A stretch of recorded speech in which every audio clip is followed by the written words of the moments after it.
Oracle has flip-flopped on their earlier plan for TikTok deal on Monday, saying that the American side will take majority ownership.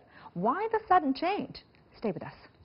Welcome back. The saga of TikTok in the U.S. continues, with U.S. President Donald Trump saying he won't support a deal where TikTok owner ByteDance is involved.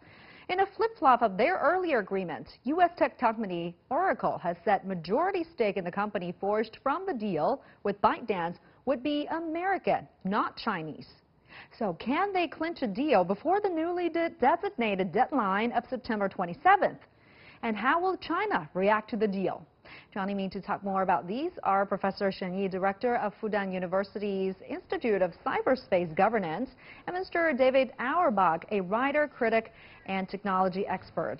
So David will be joining us a little later, so let me begin with Professor Shen here. Let's talk about this. Oracle has flip-flopped on their earlier plan for a deal on Monday. It all seems like a confusing mess to me. A minute ago, we had a deal. Now we don't have a deal. You know, American side say that American will take up majority ownership while ByteDance will have no ownership, and this contradicts an earlier plan which would have been a partnership. Why do you think they changed their tune? I think now we have the flying pieces of information, full of all these pieces, and these pieces sometimes contradict with each other. I think one possible reason is in today's United States it has a very special political atmosphere in which a kind of China scare, and United States want to take advantage, some hawkish guys want to take advantage of this scare atmospheres in these election years to winning for their own voters.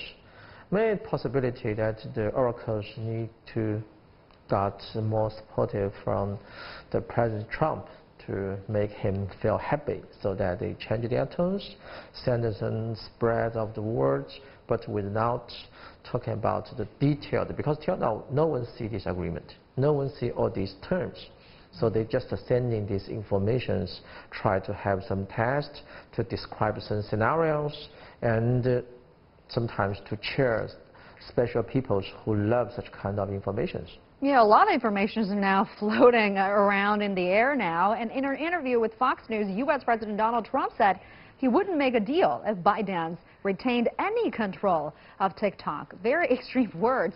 Although he did say if a future public offering was made, it would still diminish Beijing's alleged influence on the app and company. Professor Shen, is Trump likely to change his mind on the deal or agree to a compromise? Sometimes I have to say I don't know what does Trump's mind. He always change his ideas one time after the other, and sometimes you find out that these guys he want to speak out a lot of things and combine every terms together according to his own interesting, and his only real interesting is to cherish his voters so that he can get re-elected, he can be re-elected in these years. So till now I sometimes just hesitate to try to guess what does he really mean. Sometimes his speaking out is kind of meaningless unless we find the final agreement. Of course, his idea is always clear. He is the art of the deals. He always make these great deals for the United States, blah, blah, blah, blah. But all these kind of the terms, sometimes, frankly speaking, is quite meaningless and useless. To insurers can have a quite objective discussion how to launch a real deals which can be delivered. That would be more important, but it's quite pathetic. Now it seems that these guys don't have interest to talk about these things in rational ways. Now David Auerbach is joining us here. David, let me bring you into this. So how are you looking at the latest development of this TikTok saga here, a total reverse from this partnership deal? I have to agree that it is very chaotic, and it is difficult to tell whether this is a true shift, whether it is posturing, or whether it is actually just a sign of confusion. I can add to what our other guest said, that there are competing interests within the Trump administration. There are those who are more focused on economic free trade, and there are those who are far more protectionist and antagonistic towards China. And we may be seeing that those tensions playing themselves out in these shifts because Trump has been one to be especially consistent or adopt ideologically coherent positions. So I think that it is very hard to say what tomorrow might bring. And I suspect even people on the inside of the Trump administration do not necessarily know what tomorrow will bring when it comes to ByteDance and TikTok and WeChat. Let's look at what's going to happen next. The U.S. Commerce Department has said it will postpone a previously announced download ban for TikTok until September 27th in order for a deal to be finalized. The department also said the use of the app could be completely blocked in the U.S. by November 12th. David, how significant is the date a week after the U.S. election? Are they likely to remain if a deal is reached? Much of it may depend on the outcome of the election. Obviously, Donald Trump will still be president at that point. It may be a coincidence. Certainly, there is some level of electoral posturing going in, but from my perspective, at least in the United States, the China issues have taken somewhat of a backseat to many of the other crises that have enveloped us, and it is possible that this is more a political and economic maneuver than it is an electoral one. But we will have to see. And Professor Shen, your thoughts on this? Couldn't such a move essentially be considered censorship? I think that the U.S., or to say the President Trump, want to take a balance. He wanted both, maybe a kind of possibility. On one side, he wants to have this deal because the Oracle and Walmart can got benefit from these deals. And on the other side, during these voting times, he wants to keep his setup of his personality to keep hawkish toward China. So he just postponed the whole deals until after these voting days. If he could win these elections, then he take more options and maybe a little bit practical attitude to deal with these deals. Also want to talk about WeChat here. A California judge on Sunday blocked the ban of WeChat, another Chinese app in America's crosshairs, saying a ban could violate freedom of speech, considering the app is heavily used by Chinese Americans and Chinese people residing in the U.S. for work or study to keep in touch with their families, friends in China. David, the Justice Department has disputed the block, saying it prevents the president from protecting national security. So what's likely to happen next? Is the judge's ruling likely to stand there? I'm certain that it will be appealed.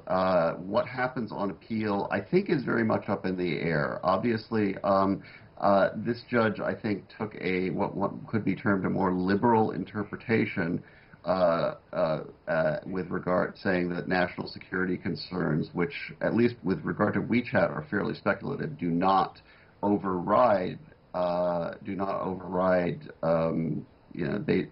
basic freedoms.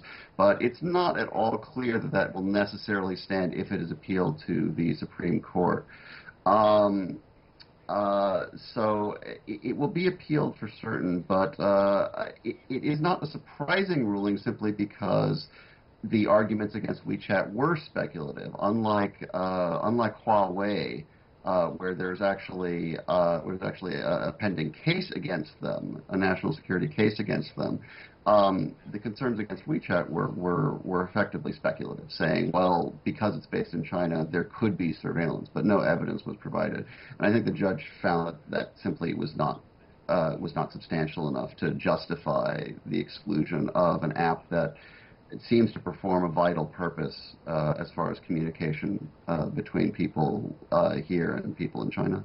And the judge also said that Chinese app and mobile devices did pose a threat to national security, but WeChat didn't pose enough of a threat to be banned in the first place.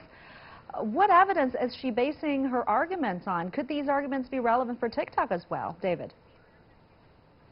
It's possible. TikTok is I certainly think that it could be leveraged against TikTok.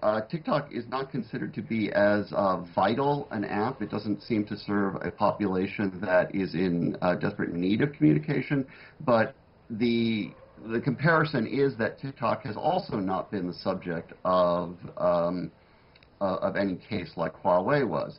And the only thing TikTok seems to have been involved in was the potential trolling attempt at the rally in Oklahoma, at Trump's rally in Oklahoma a few months ago, which was blamed on TikTok, although there has been some dispute about that.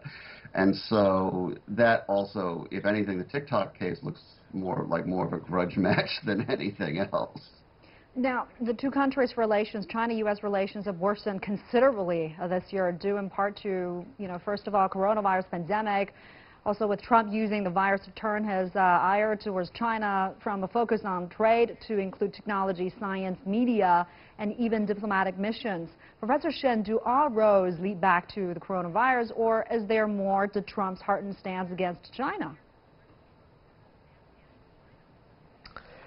I have to say that, as you mentioned, it's Trump and some minority group, a certain group of people inside the United States to produce such kind of very negative perceptions toward China based on no evidence. They abuse these national security reasons to reasonable their policies toward China, but they cannot providing reason. They just take China kind of scapegoat to transfer their duties or their failures of the domestic governance and so on.